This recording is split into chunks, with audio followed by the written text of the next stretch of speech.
আসসালামু আলাইকুম guys, welcome to my channel. আজ আমি 5টি ডিম দিয়ে 2.5 কেজি ওজনের ভ্যানিলা স্পঞ্জ কেক তৈরি করব।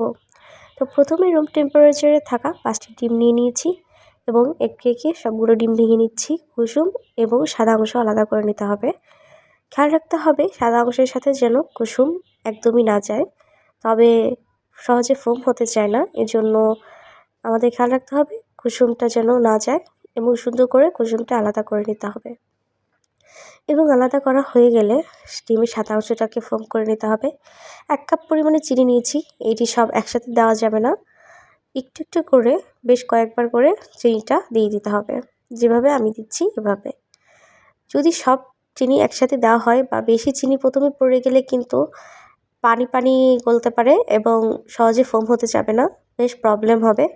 এজন্য অল্প অল্প পরিমাণে চিনি এভাবে করে দিয়ে নিতে হবে।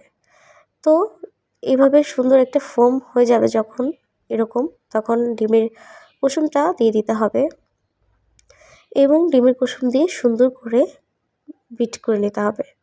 এবং বিটার হয়ে গেলে এবার আমি 1 কাপের একটু কম তেল দিয়ে দিচ্ছি।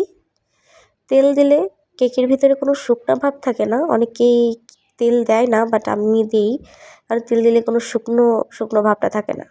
তো এবার শুকনো উপকরণ চেলে নিচ্ছি। প্রথমে 1 কাপ দিলাম ময়দা এবং পরে আরও হাফ কাপ, তারপরে দিলাম বেকিং পাউডার, সামান্য পরিমাণের লবণ এবং এটা সুন্দর করে মিক্স করে চেলে নিতে হবে।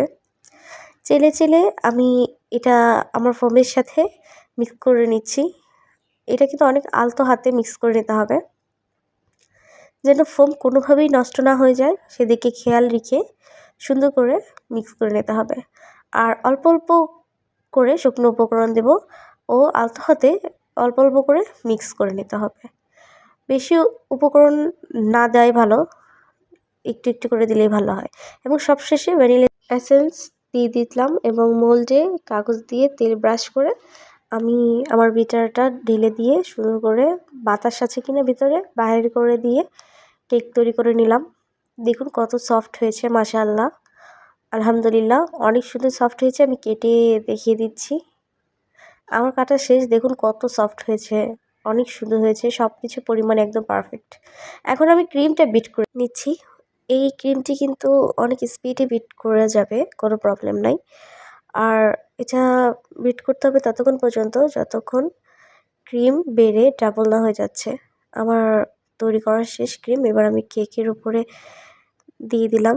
এখন আমি কেকটাকে প্রজাপতি শেপ দিচ্ছি। এভাবে মাঝখান থেকে দুভাগ করে লাগিয়ে দিয়ে এভাবে কেটে নিতে হবে। হয়ে গেল আমাদের প্রজাপতি তৈরি। এখন আমি ডেকোরেশন করব। তার আগে আমি সুন্দর করে ফিনিশিং দিয়ে নিলাম। ফিনিশিং দেওয়া শেষ, এখন আমি এটাকে ডিজাইন দিচ্ছি। এভাবে প্রথমে গাঢ় পার্পল কালার মিক্স করে নিয়েছি এবং এভাবে দিয়ে আমি চামচ দিয়ে ডিজাইনটা করে নিচ্ছি। ডিজাইনটা করা অনেক সহজ, আপনারাও যারা নতুন আছেন এটা দেখে করে নিতে পারবেন অনেক সহজেই। আমার প্রায় শেষ।